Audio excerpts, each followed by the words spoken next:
Hello students, welcome to the video. तो इस lecture series का हमारा मेन मोटिव होगा कॉन्टिन्यूटी एंड डिफरेंशियबिलिटी को समझना। कॉन्टिन्यूटी एंड डिफरेंशियबिलिटी, बट इन चीज़ों को समझने से पहले हमको समझना होगा कि लिमिट क्या होता है, व्हाट इज़ लिमिट, और लिमिट क्यों ज़रूरी है। तो मैं ये मान के चल रहा हूँ कि आपको फंक्शंस के बारे में थोड़ा बहुत पता होगा, और यदि नहीं पता है तो प्लीज़ कमेंट करिए, मैं आपके लिए एक वीडियो बना दूंगा फंक्शंस को लेके। तो लिमिट क्या होते हैं हमें ये समझना होगा। तो और लिमिट इम्पोर्टेंट क्यों है ये भी समझना होगा। तो पहले लिमिट क्या होता है ये समझ लेते हैं। मैं बेसिक थोड़ा सा बता देता हूँ कि लिमिट होता क्या है, फिर एक्चुअल डेफिनेशन हम बाद में सीखेंगे। ठीक है। तो लिमिट क्या होता है, यदि आपके पास कोई फंक्शन है एफ एक्स, ठीक है, तो आप किसी पॉइंट पे मान लेते हैं एक्स इक्वल टू ए पे आप फंक्शन की वैल्यू फाइंड आउट नहीं कर पा रहे हैं। ठीक है। तो हम क्या करते हैं कि एक्स को ए पे अप्रोच कराते हैं। ठीक है। यानी कि दूसरे तरीके से बताता हूँ कि ए के आसपास की वैल्यू फाइंड आउट करते हैं हम, कि ए के लेफ्ट हैंड साइड में, यानी कि ए से थोड़े कम वैल्यू, थोड़ी जैसे ए माइनस 0.1, ए माइनस 0.0.1, ए माइनस 0.001, इन पॉइंट्स पे वैल्यू फाइंड आउट करते हैं। और राइट हैंड साइड में यानी कि ए प्लस 0.1, ए प्लस 0.0.1, ए प्लस 0.001, इन पॉइंट्स पे फाइंड आउट करते हैं की वैल्यू, फंक्शन की वैल्यू।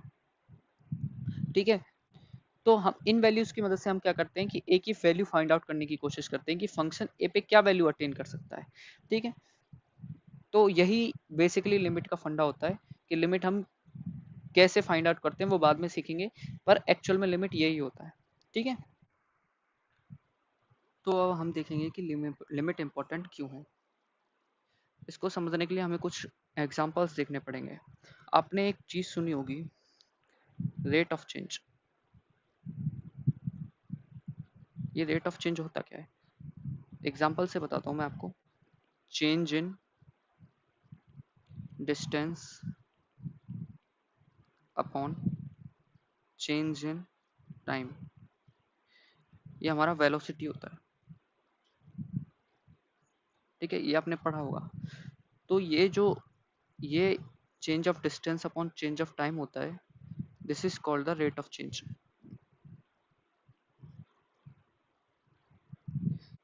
रेट ऑफ चेंज का मतलब है कि आपने 1 सेकंड में कितनी डिस्टेंस तय की। ठीक है। हम एक लाइन की इक्वेशन देखते हैं, y equal to x plus 1। Okay. तो इसका ग्राफ कुछ ऐसा बनता है, यहाँ पे 1,0 और यहाँ पे 0,1। ओके। ये लाइन की ये इस लाइन का ग्राफ है y equal to x plus 1 का। ठीक है। तो रेट ऑफ चेंज का यहाँ पे क्या मतलब होगा, change in y upon change in x। कि मैं 1 यूनिट, यहाँ पे 1 यूनिट 1 से 0 पे पहुंचा, ये फर्स्ट एलिमेंट होता है वो x का होता है, और ये सेकंड होता है वो y का होता है। ठीक है। यहाँ पे ये सेकंड y का है, यहाँ पे ये फर्स्ट x का होता है। ठीक है। तो यदि मैं 1 यूनिट x डिस्टेंस चल रहा हूँ, तो y ने कितनी डिस्टेंस चेंज की। ठीक है। तो x इक्वल टू 1 पे y यहाँ पे 0 था। ठीक है। और जैसे ही मैं आगे बढ़ा, 0 पे पहुंचा x इक्वल टू, तो y कहाँ पे पहुंच गया 1 पे। तो जैसे ही मैंने 1 यूनिट चेंज की x की, वैसे ही y की 1 यूनिट चेंज हो गई। ठीक है। तो यहाँ पर आप देख सकते हो, आप किसी भी 1 यूनिट को लोगे तो आपको हमेशा चेंज क्या मिलेगा, 1 मिलेगा। तो यहाँ पे रेट ऑफ चेंज क्या होगा,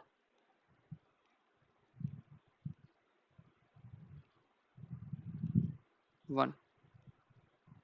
आप यदि कुछ और एग्जांपल भी लें, जैसे y इक्वल टू 3। ठीक है। ये भी एक लाइन की इक्वेशन है कि हर एक पॉइंट पे y इक्वल टू 3 मिल रहा है हमको। ठीक है।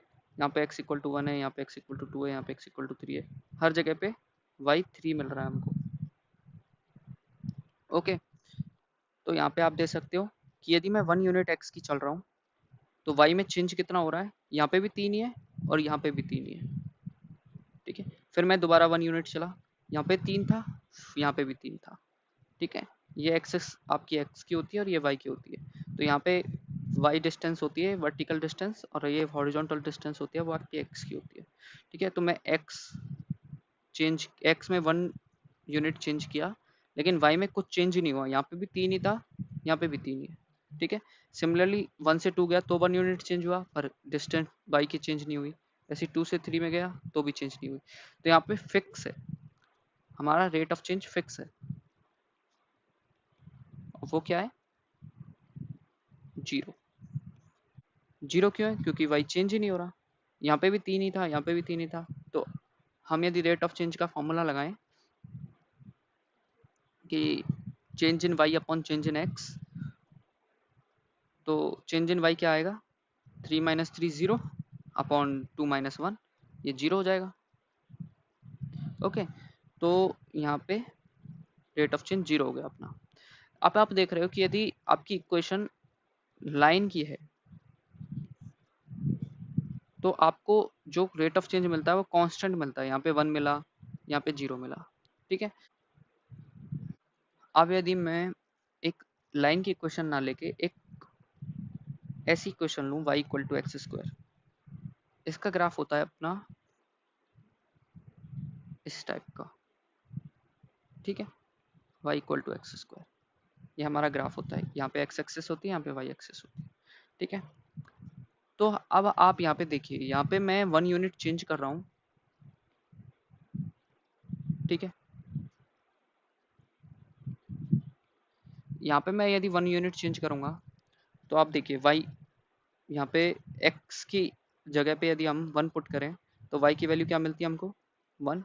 और यदि x की जगह मैं यदि 2 पुट करूँ तो हमको y की वैल्यू क्या मिलती है, 4, क्योंकि 2 का स्क्वायर 4, ओके।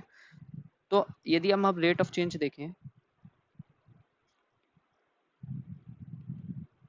तो क्या होगा, 4 माइनस 1 अपॉन 2 माइनस 1, और वो कितना हुआ, 3/1।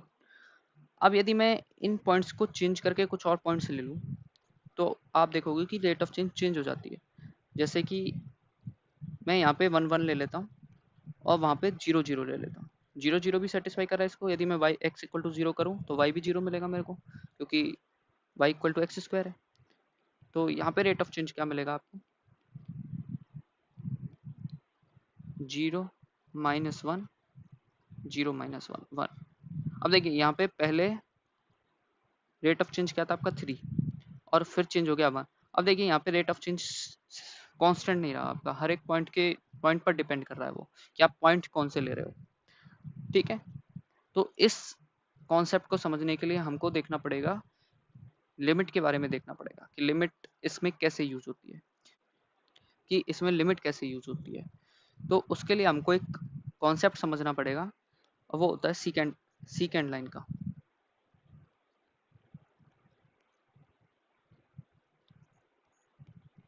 सीकेंड लाइन क्या होती है, तो सीकेंड लाइन आप देखती है, यहाँ से देखिए कि यदि हमारे पास कोई कर्व है, ये कर्व है हमारे पास कोई, ठीक है, ग्राफ है किसी इक्वेशन का इस टाइप से। तो यदि मैं एक लाइन खींचूं जो किसी एक point A comma F A से होके जा रही है, ओके, और किसी दूसरे point x comma F x से होके जा रही है, तो स्लोप इस सीकेंड लाइन का स्लोप क्या होगा, F X minus F A upon x minus A, okay. क्योंकि ये लाइन है, इस लाइन का स्लोप क्या होता है, rate in change in Y upon change in x. तो यहाँ पे चेंज इन वाई क्या हुआ, F X minus F A, और चेंज इन एक्स क्या हुआ, X minus A, okay. So this is the most important concept to further study of limits, okay. So यहाँ पे अपन देखते हैं कि यहाँ पे एक सेकेंड लाइन का स्लोप निकला, लेकिन हमको रेट ऑफ चेंज चाहिए पॉइंट ए के ऊपर, पॉइंट ए के ऊपर रेट ऑफ चेंज चाहिए कि इस कर्व का पॉइंट ए के ऊपर रेट ऑफ चेंज होगा क्या। हमने अभी देखा कि अलग अलग पॉइंट्स पे अलग अलग रेट ऑफ चेंज होता है, ठीक है। तो हर एक पॉइंट के लिए अपना एक रेट ऑफ चेंज होगा। तो यहाँ पे हम देखेंगे कि इसका रेट ऑफ चेंज होता क्या है। तो उसको समझने के लिए हमको क्या करना पड़ेगा, देखिए कि पहले ए एफ ऑफ ए से हमने कहाँ निकाला था, एक्स पे, एक्स हमने दूर लिया था थोड़ा, ठीक है। अब मैंने क्या किया कि उस एक्स को यहाँ पे पास लेके आ गया मैं से, ठीक है। फिर मैं और पास लेके आ गया, फिर और पास लेके आ गया। तो जैसे जैसे मैं पास लेके आ रहा हूँ, तो हम कहाँ पे अप्रोच कर रहे हैं, एक ही तरफ अप्रोच कर रहे हैं। यहाँ पे आप देखिए, मैं इसको अच्छे से थोड़ा बनाऊं।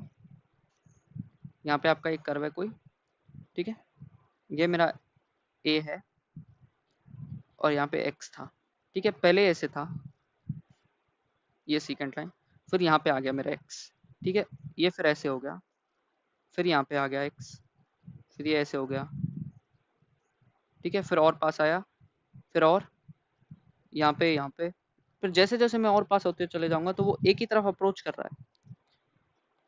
This point x is approaching towards a.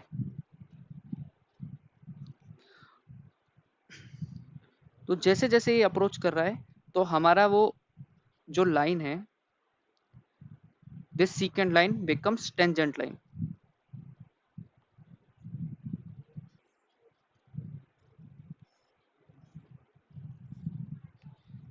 This secant line become tangent line like this. This is a comma f a. Okay, just tangent line क्या होती है, जो टच होके जाती है। और इस tangent line का स्लोप होता है,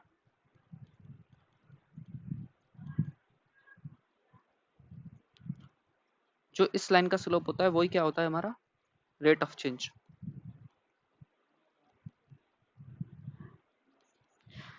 पर हम इस लाइन का स्लोप निकाले कैसे, पहले तो हमको ये टेंजेंट लाइन अटेन करनी पड़ेगी कि ये टेंजेंट लाइन होगी क्या, और फिर उसका स्लोप निकालना पड़ेगा, ठीक है। और यही जो slope of the tangent line होता है, उसी को हम क्या बोलते हैं, डेरिवेटिव ऑफ एफ फंक्शन हमारा जो दिया हुआ था एट पॉइंट ए, और इसको डिनोट कैसे करते हैं, एफ डैश ए, ठीक है। यही हमारा डेरिवेटिव होता है। अब वो बात की बात है कि ये एग्जिस्ट करता है नहीं करता है, वो चीज़ें बाद में देखेंगे जब डेरिवेटिव के बारे में पढ़ेंगे। पर ये जो स्लोप होता है टेंजेंट लाइन का, वही डेरिवेटिव होता है अपना। तो इसके लिए हमको लिमिट की जरूरत पड़ती है। लिमिट कैसे जरूरत पड़ती है, यहाँ पे देखिए कि हम पहले इतनी दूर थे, ठीक है, फिर पास आए, फिर और पास आए, फिर और पास आए। अब इसके नजदीक तो पहुंच रहे हैं, लेकिन कब ए तक कैसे पहुंचेंगे, हम ए तक नहीं पहुंच सकते, ठीक है। तो उसके लिए हमको लिमिट की जरूरत पड़ती है। लिमिट की कैसे जरूरत पड़ती है कि हम ए की तरफ जा रहे हैं, तो एफ ए की वैल्यू क्या मिलेगी हमको, ठीक है। और जैसे ही हमको एफ ए की वैल्यू मिली, वैसे ही हम क्या निकाल सकते हैं,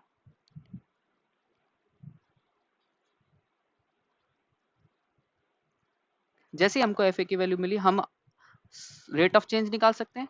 और जो रेट ऑफ चेंज होता है वही हमारा क्या होता है, slope of the tangent line, और उससे हम एक अपन टेंजेंट लाइन ड्रॉ कर सकते हैं, ठीक है। और हमको लिमिट की जरूरत कहाँ पड़ती है वो देखते हैं। इंटीग्रेशन, एरिया निकालने में, किसी कर्व का एरिया निकालने में। जैसे हमारे पास एक कर्व दिया हुआ है f x equal to x square plus one, ये हमारे कर्व का, ये कर्व है हमारा, ये जो दिया हुआ है, ठीक है। हम इसका एरिया अप्रोक्सीमेट कैसे करते हैं, हम क्या करते हैं, इसके अंदर एक रेक्टेंगल्स बनाते हैं ऐसे, ठीक है। ये रेक्टेंगल्स दिख रहे होंगे आपको, ठीक है। इनका यूनिट वन है, ठीक है, यहाँ पे ये वन है, और इनकी ऊंचाई कितनी है, इस छोटे वाले की इतनी ऊंचाई है। और ये ऊंचाई कहाँ से निकालेंगे अपन, ये इस पॉइंट पे फंक्शन की वैल्यू है, यहाँ तक जा रहा है देखिए, ठीक है। ये इस पॉइंट पे फंक्शन की वैल्यू है। जैसे यहाँ पे पॉइंट है आपका वन, जैसे यहाँ पे पॉइंट है आपका वन, ठीक है। तो ये वैल्यू क्या हो जाएगी, एफ ऑफ वन, और यही आपका इस रेक्टेंगल का हाइट है, ठीक है। यहाँ पे वैल्यू है टू, तो इस रेक्टेंगल की हाइट कितनी होगी आपकी, एफ ऑफ टू। यहाँ पे वैल्यू है थ्री, तो इस रेक्टेंगल की हाइट क्या हो जाएगी आपकी, एफ ऑफ थ्री। तो हम क्या करते हैं कि एरिया निकालने के लिए हम क्या करते हैं कि इन तीनों रेक्टेंगल के एरिया को ऐड कर देते हैं। हमको बस यहीं तक, इसके लिए यहीं तक एरिया निकालना है, तो मैं क्या करूँगा, इन तीनों रेक्टेंगल का एरिया का सम कर दूंगा। तो हमको क्या मिलेगा कि इस ग्राफ के लिए एक अप्रोक्सीमेशन मिल जाएगा। पर वो अप्रोक्सीमेशन एग्जैक्ट नहीं होगा। क्यों नहीं होगा, क्योंकि हम एक्स्ट्रा ऐड करते जा रहे हैं। देखिए ये एरिया यहाँ पे ऐड हो गया, लेकिन ये कर्व के अंडर तो है नहीं, ठीक है, हमको एरिया किसका निकालना था, इस कर्व के नीचे नीचे का, ठीक है, लेकिन ये एक्स्ट्रा पार्ट ऐड हो रहा है। अब यदि और एक और तरीके से देखिए कि यदि मैं छोटे वाले बना दूं, ठीक है, पहले यहाँ पे देखिए, यहाँ पे ये बड़ी वाली हाइट कौन सी थी, ये वाली, इस वाली, ये वाली हाइट बड़ी थी, पीछे वाली, ठीक है।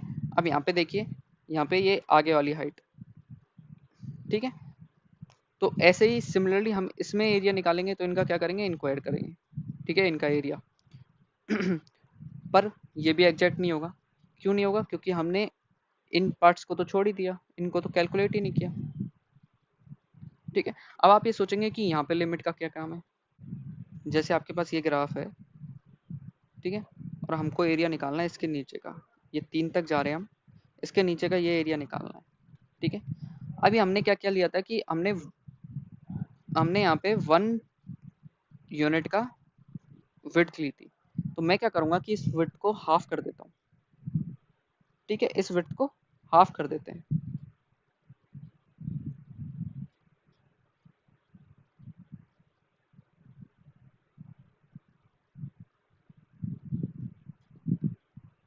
इस तरीके से हाफ हाफ कर दिया मैंने, ठीक है। अब ये कुछ ऐसा होगा। तो आप देख रहे होंगे कि ये जो इतना एक्स्ट्रा पार्ट ऐड हो रहा था यहाँ पे देखिए, इस साइड में, यहाँ पे जो इतना पार्ट एक्स्ट्रा ऐड हो रहा था वो थोड़ा कम हो गया, ठीक है। ऐसे ही यदि मैं रेक्टेंगल्स को और छोटा छोटा छोटा करता चला जाऊँ, यहाँ पे तो मैंने हाफ हाफ लिए डिस्टेंस। अब यदि मैं 1/3 ले लूँ, फिर 1/4 कर दूँ, फिर 1/5 कर दूँ, बहुत छोटा छोटा डिस्टेंस कर दूँ, तो क्या होगा कि हम इस एरिया अंडर द इस कर्व के नीचे का एरिया एग्जैक्टली फाइंड आउट कर सकते हैं कि कितना होगा। लेकिन वो कब फाइंड आउट होगा, जब ये विड्थ बिल्कुल जीरो हो जाएगी। अब विड्थ जीरो तो हो नहीं सकती, तो यहाँ पे विड्थ जीरो नहीं होने का मतलब क्या होगा कि हम लिमिट यूज करेंगे कि हम यदि जीरो की तरफ अप्रोच करें तो क्या होगा। जैसे उसमें क्या कर रहे थे अपन, ए की तरफ अप्रोच कर रहे थे सेकंड लाइन में पॉइंट्स को, ठीक है। यहाँ पे क्या करेंगे, जब हम इस विड्थ को जीरो की तरफ अप्रोच करें तो क्या होगा, ठीक है, बिल्कुल छोटा करते हैं, बिल्कुल छोटा, ठीक है। ऐसे ही इसमें भी यदि हम इसको छोटा करते चलें, ऐसे एक और खींच दिया मैंने, तो ये थोड़ा कम हुआ, ठीक है, यहाँ पे थोड़ा कम हुआ। इस पार्ट को ऐड करेंगे, ठीक है। ऐसे ही इसको भी जीरो कर दें तो भी ये एग्जैक्ट एरिया आ जाएगा, ठीक है। और यदि ये दोनों एरिया, इसका और इसका, ये दोनों इक्वल हो गए, तो हम बोलेंगे कि उस इसके अंडर कर्व का एरिया उतना है, ठीक है, जितना हमको इन रेक्टेंगल्स को छोटा करने से मिला है। ओके, अब हम समझेंगे लिमिट होता क्या है। लेकिन लिमिट को समझने से पहले हमको एक दो चीजें समझनी पड़ेंगी, ठीक है। आपका जो फंक्शन होता है वो वैल्यू कहाँ से लेता है, एक्स एक्सेस से, ठीक है। एफ एक्स होता है, उसमें आप एक्स पुट करते हो और आपको वैल्यू मिलती है, ठीक है। तो ये जो एक्स आता है वो एक्स एक्सेस से आता है, और इन एक्स के ऊपर ही हमको लिमिट फाइंड आउट करनी होती है। जैसे आपका फंक्शन -4 से 4 के बीच में है, ठीक है। तो अब मेरे को इस पॉइंट पे लिमिट फाइंड आउट करनी है, और ये पॉइंट मान लिया मैंने ए है, कोई भी -4 और 4 के बीच में, ठीक है। तो मैं लिमिट कैसे फाइंड आउट करूंगा, लिमिट दो तरीके से फाइंड आउट कर सकते हैं अपन। अब लिमिट का मतलब क्या होता है, अप्रोच कर रहे हैं हम ए की तरफ, ठीक है, ए की तरफ अप्रोच कर रहे हैं, तो हम ए की तरफ अप्रोच कैसे कर सकते हैं, दो साइड से कर सकते हैं, एक तो इधर की साइड से और एक इधर की साइड से, ठीक है। दो साइड से अप्रोच कर सकते हैं। तो जब हम लेफ्ट साइड से अप्रोच करते हैं तो उसको क्या बोलते हैं, लेफ्ट हैंड लिमिट।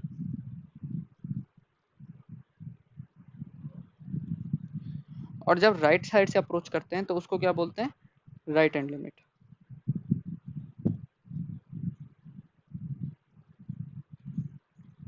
ठीक है, दो तरीके की लिमिट होती है। और यदि ये दोनों लिमिट इक्वल हो जाती हैं तो हम क्या बोलते हैं, limit at A of function F x exist, की लिमिट फंक्शन की एग्जिस्ट करती है, और वो इक्वल किसके होती है, इन्हीं के इक्वल होती है। तो उसको लिखते कैसे है, limit x tends to a f x. Okay, ये आपकी लिमिट होती है, लिमिट एट ए। और लेफ्ट हैंड लिमिट को, लिमिट और राइट हैंड लिमिट को भी लिखने का एक तरीका होता है, वो भी लिखने का तरीका बता देता हूँ आपको। यदि हम लेफ्ट साइड से आ रहे हैं तो हम क्या करेंगे, x tends to a minus f x, ठीक है। ये आपकी लेफ्ट हैंड लिमिट होती है LHL, और एक RHL होती है, वो क्या होती है, limit x tends to a plus f x. अब इनको थोड़ा सा अलग तरीके से भी लिख सकते हैं आप, limit h tends to 0 f a minus h, limit h tends to 0 f a plus h। अब इसका क्या मतलब हुआ ये समझिए आप। h 0 पे जा रहा है हमारा, h कोई छोटा सा पॉजिटिव नंबर है, उसको हम 0 पे लेके जा रहे हैं। तो यदि h पॉजिटिव नंबर है, पहली बात तो याद रखिए, ठीक है, यहाँ पे h है वो कोई पॉजिटिव नंबर है। तो यहाँ पे देखिए अब, जैसे कि ये आपका a है और h की वैल्यू मैं मान लेता हूँ 0.1 है कोई, ठीक है। तो मैंने a में से h घटाया तो कुछ यहाँ मिलेगा वो वैल्यू a माइनस h, ठीक है। अब मैं h को 0 पे लेके जा रहा हूँ, मतलब 0.1 को मैं और छोटा छोटा करता जा रहा हूँ, करता जा रहा हूँ, करता जा रहा हूँ, ठीक है। तो जितना छोटा करूंगा वो मैं क्या करेगा कि वो इसके पास आता चला जाएगा a के पास, ठीक है। तो यही मतलब होता है लेफ्ट हैंड लिमिट का, मैंने अभी जस्ट ऊपर बताया कि यदि हम right hand side, left hand side से अप्रोच करें ए की तरफ। सिमिलरली आप यहाँ पे देखते हैं, यहाँ पे ए, यहाँ पे, और यदि मैं a प्लस एच करूंगा तो यहाँ पे आएगा कुछ, और यदि मैं h को 0 की तरफ लेके जाऊँ तो a प्लस एच कहाँ पे जाएगा, a की तरफ। और यही राइट हैंड साइड का लिमिट का मतलब होता है। ओके, तो अब हम इस चीज को थोड़े एग्जाम्पल से समझते हैं। एक एग्जाम्पल देते हैं, देखते हैं।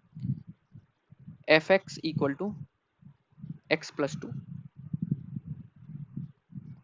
ओके, तो मेरे को निकालनी है LHL निकालना है, तो limit h tends to 0 f a plus h, और यहाँ पे a कोई भी नंबर है, ठीक है। यहाँ पे मैं फिक्स नहीं कर रहा हूँ कोई नंबर, आप फिक्स करके भी निकाल सकते हो, ठीक है, पर मैं यहाँ पे फिक्स नहीं कर रहा हूँ, कुछ भी हो सकता है a, ठीक है। अब f a प्लस h की वैल्यू कैसे निकालेंगे हम, f x की वैल्यू क्या है, x प्लस 2, तो f a प्लस h की वैल्यू क्या होगी, a plus H plus 2। X की जगह a प्लस एच पुट करना है बस हमको। अब h को 0 पे ले जाना है तो h इक्वल टू 0 पुट कर देते हैं, ठीक है। तो यहाँ से वैल्यू क्या आई, a प्लस 2, ठीक है। अब ऐसे ही RHL निकालते हैं। RHL में क्या होता है, limit h tends to 0 f a minus H, तो limit h tends to 0 a minus H plus 2, ठीक है। x की जगह a माइनस एच पुट करना है, और ये कितना होगा, a प्लस 2। तो अब देखिए यहाँ पे दोनों वैल्यू सेम मिली या नहीं मिली। अब a की वैल्यू कुछ भी होती, सेम मिलता दोनों, ठीक है। तो यहाँ से हमको क्या मिला, LHL इक्वल टू RHL, तो लिमिट एग्जिस्ट करेगी और वो कितनी होगी, limit x tends to a f x equal to a plus 2, समझे, ठीक है। एक और एग्जांपल लेते हैं, f x equal to x square minus 4 upon x minus 2। तो हमको, मैं बोल रहा हूँ कि हमको लिमिट निकालनी है, limit x tends to 2 f x, कि x जब 2 पे अप्रोच कर रहा है तो इस फंक्शन की लिमिट होगी क्या। तो वही LHL निकालेंगे हम और RHL निकालेंगे। तो LHL निकालने के लिए हमको क्या करना पड़ेगा, limit h tends to 0 f किस पे निकालनी है, 2 के ऊपर, 2 माइनस h। अब f 2 माइनस h की वैल्यू कहाँ पुट करेंगे, फंक्शन के अंदर, limit h tends to 0 x की जगह पुट की 2 माइनस h का whole square minus 4 upon 2 minus h minus 2। अब यहाँ पर देखिए limit h tends to 0, square को ओपन करेंगे, 4 minus 4h plus h square, 2 minus h का मल्टीप्लाई 2 माइनस एच के साथ किया तो 4 minus 4h plus h square आया, ठीक है। और माइनस 4 पहले से ही है, और नीचे 2 से 2 कैंसिल हो गया तो नीचे माइनस h बचा। अब देखिए ऊपर 4 से 4 कैंसिल हो रहा है, ठीक है। तो ये क्या हुआ, माइनस के 4h plus h square upon minus H.